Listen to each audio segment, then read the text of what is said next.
So I think the next priority will be to move this content from underneath our nav bar at the top. And that's all the content that's contained inside of the div tag called container. So if I just come down here in my code view, I can actually highlight that there.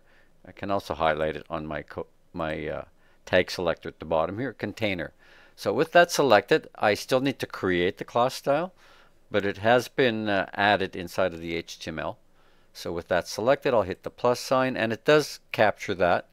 And if it didn't, you can type it in manually, .container, right? And I'll just hit my return key here, and I can start to style that. So with that, all I really want to do is move it again from underneath that top nav bar and make it 90% of the width of the page instead of 100. So I'm going to turn off the show set button here. And let's see here. So for the width, I'll set that to percentage, and we'll just drag that up to 90%.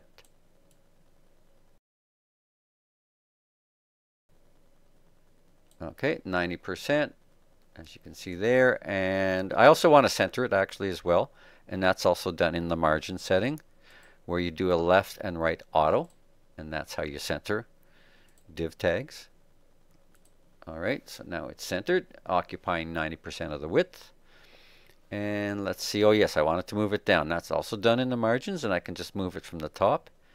Push my top margin down here. Again, let me just move that there so I can see what I'm doing. And I'm going to say for now, let's see, maybe I'll settle at 90, just a little nice round number. And there we go. Let me just do a save all for now. Okay, so that does address the container. If I go show set, 90% of the width, pushed it down 90 pixels, and I may change that later if I choose to. And I center it using the auto settings on both left and right. So again, if I check that in the browser, Google Chrome, there we go. And there's our content, and we started our styling. What I want to do next, though, is take the section elements and the aside elements and put them side by side, because they are currently nested inside of this larger container. Okay, but we're getting along here. Okay, so the way I'm going to divide them is I'm going to do a float left for the section and a float right for the aside, and then I'll assign a percentage width that does not exceed 100% in total. Okay, so I'm just going to click inside of the section here and then generate the new selector, which is for my section. So I'm just going to take away the extra stuff here and just leave section. You can type it in as well. I'll hit my enter key, and I'm going to add the aside immediately, so I can come down here and click inside, somewhere inside of that asides area, add that, and then edit that down just to say aside.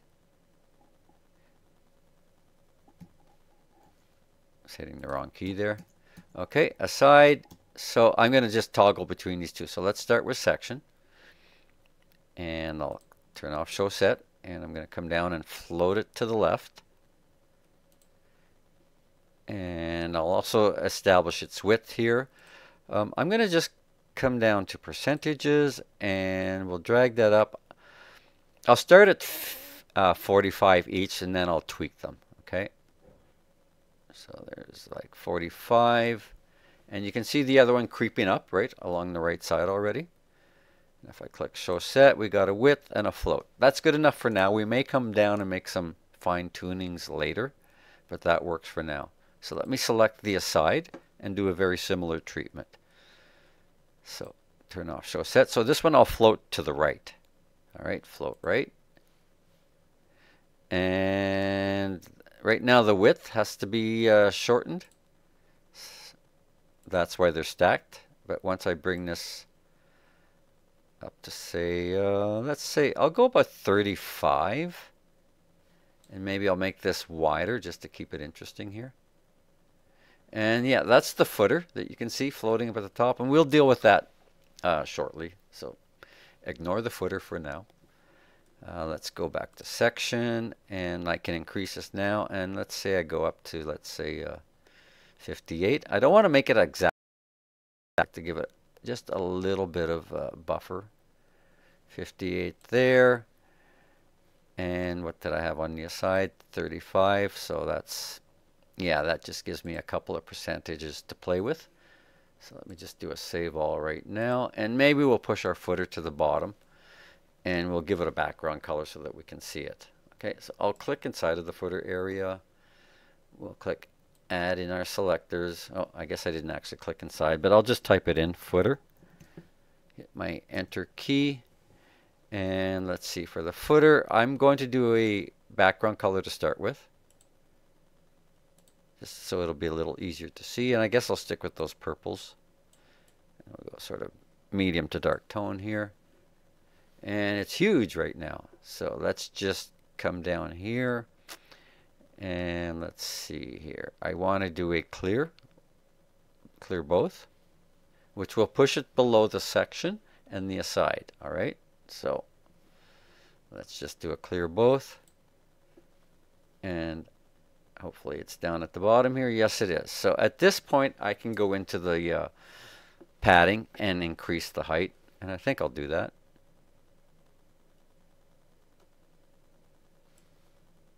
Okay, and we'll do this as well. Now we still haven't dealt with the body tag, right, with this space around here, so don't worry about that too much.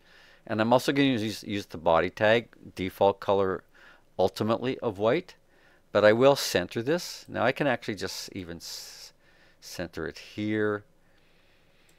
Or you know what I'll attach the centering actually using CSS. All right, I could have done it in HTML. Well, let's just go to text, text align, center. There we go. Save all. All right, if I want to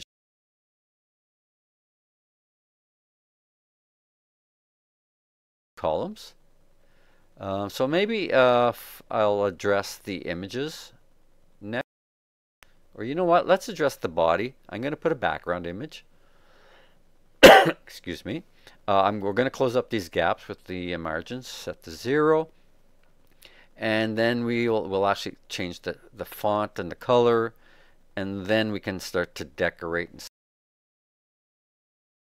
the images shrink and contract with the browser width. Okay, right now they're just at set widths, but that will change. And this is the video right now. Okay, so let's go to the body tag next. So I'm just going to add the selector, body. Okay, hit my enter key, and I did say I was going to put a background image here. Click on the browse folder, and it's the one called Head of Alice 2000.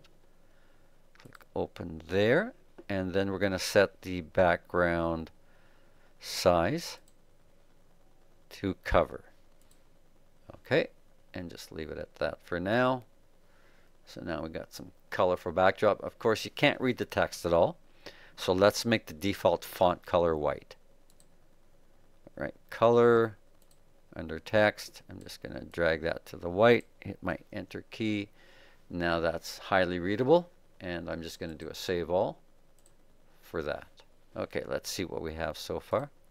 Oh yes, I did say I was going to set the margins to close these gaps here.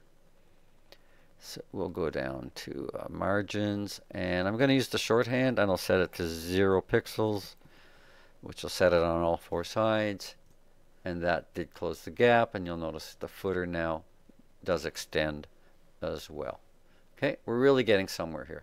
I think I will also give it a sans serif font while we're here. So back to my text, font family. And I guess it's just taking a second to load up here. And I think I'll go with, I'll try Gotham. Yeah, and I think I'm going to live with that. I'll let you choose whatever font you want for this. Once again, save all. Okay, take a quick look in the browser. See what we got so far. All right, we're really getting there. Here. But we've got our fonts and colors. We've got a background image. We've got a left and a right column. Okay, so I may tweak the columns a little later, but let's address the images next. So we'll create actually a separate class style and apply it uniquely to each image, if you will. I could actually apply it now again so I can see it happening. So I'll apply it to this image at the top here. Let me just scroll back up here and select that image. Okay, and let's see. I can actually add it here even if you're in live view. So I can just type in the class name. And let's see, I think I'll call it picture frame. And I'll ultimately apply it to the other image later.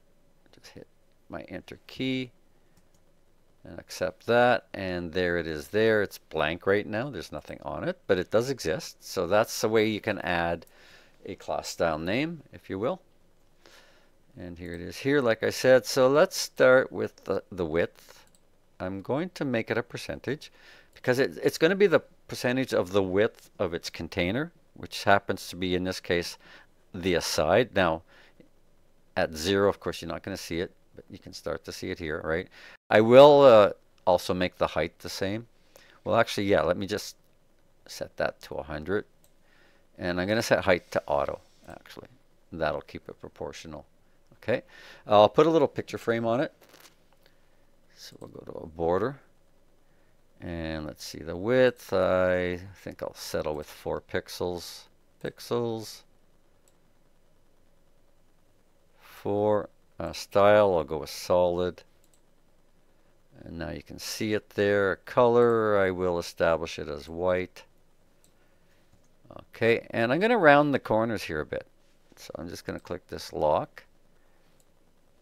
And as I increase the numbers, it increases that curvature. And let's get super fancy and add a box shadow. So I'm going to put it on both the horizontal and the vertical. And I'll start with, let's say, here. Actually, you know what? Let me go and set it to black there. And just start to pull these numbers out. And I'm just going by eye. Now it's a very hard line, so I want to get a blur going. I'm going to just slide the blur control here and maybe pull these back a bit now. And that blurs a little too much. So I'm just tweaking. I'm just kind of going by eye here. Okay, 6 and 6. The blur set to 8. You can play with the spread as well. I think I'm going to just delete that spread setting, leave it back at 0. Blur it up a bit more. And I shouldn't over fuss about this, but there we go. We got a drop shadow and a white stroke with rounded corners. Okay, and that's what's applied to the class style called picture frame. So I'll just shorten that list and let you see what we have again here. So I can actually go and apply that now to the other image. If I click on it here, I can select class style. And let's see if I start to type the P. Yeah, it comes up as a hint. There we go. Okay, so that's assuming 100% of the width of the section tags. Okay, so there we go. And of course, this is the video here. Now, just as a tweak, I think I do want to leave a little more space here. So I'm going to go over to the aside. And I'm just going to go down to margins. And I'm going to push the bottom margin down a bit here. You see how that's pushing that out? And maybe I'll just set it to maybe 50. And then I'll have a look. I'll have to scroll back down and take a look there. There we go. Okay. Okay, so I'm going to make a separate style for the video because I don't want to use the width, but I'll duplicate picture frame and just remove the width features. Okay, so I could start, let's see here, I could start to apply it to the iframe is what I want to attach that to. So let me find my iframe tag here. And oh yes, I already put it in, called video frame. If it's not there, just add class equals video frame. And then let's see here, I'll duplicate this. And I'll call it dot video frame. There's a few ways you could have done this. And it does change it, so I'm going to remove the size properties as I said. There, it did retain its original, because I did want the rest of the feature, so it was easier to duplicate that. And the name was applied to the iframe. So one way or another, apply the class equals to the opening iframe tag, and that will assume the same look as the images, right? Let me just save all of that, save all, and we'll have another look in the browser.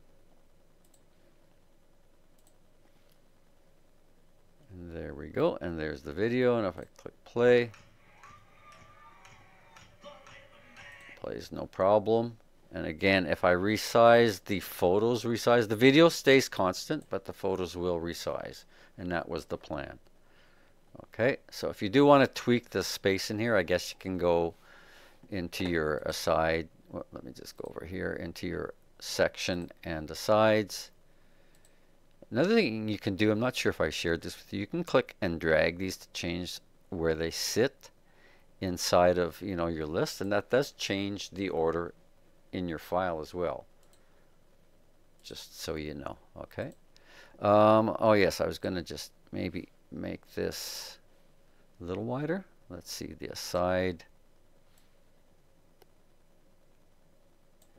See how that looks. Yeah, just tightened it up a bit. Okay, so I made it 38%. Save all. And just a little, actually I hit the wrong button there again. Save all. I'm going to tweak the headline. I'm going to make a separate class style for that tag as well here. So if I click up here and select it, let's see, where is that?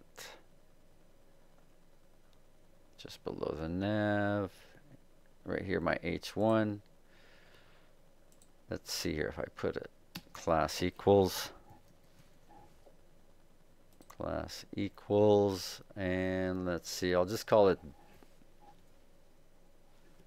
big headline, all one word. Okay, and then we'll come over here and we'll add that. Did it come in here? That big headline, dot big headline. I'll get rid of the rest here. Hit my enter key, and I'm just going to make the text bigger. All right, so it'll be unique just to that one headline.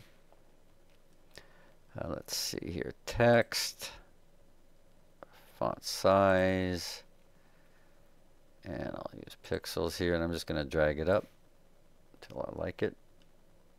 Let's see, what does that? I'll say I'll settle at 38 for that. Okay, save all. One last look in the browser here. I think we're pretty well done on this. Okay, there we go. There are our button links for a navigation. Now I just have placeholder hashtags in there, but you could put in a real link if you like. But you got the full rollover feature, all using CSS in a nice decorated nav bar. And again, we just use some basic layout features using div tags and nested section and aside tags in this case, and use CSS to generate two columns. We decorated the frames with some class styles as well. And that's pretty well it. The background is established in the body tag as well as the default font colors and font itself. Okay, so that is our assignment today, focusing on the brand new navbar using CSS to create rollover features and links within the navbar. Again, if I reduce and shrink that, the images do resize accordingly, as well as my sections, right? Because they're all based on percentages. And that is our assignment, doing a layout review and a brand new navbar. And zip up that root folder when you're done and hand that into Canvas.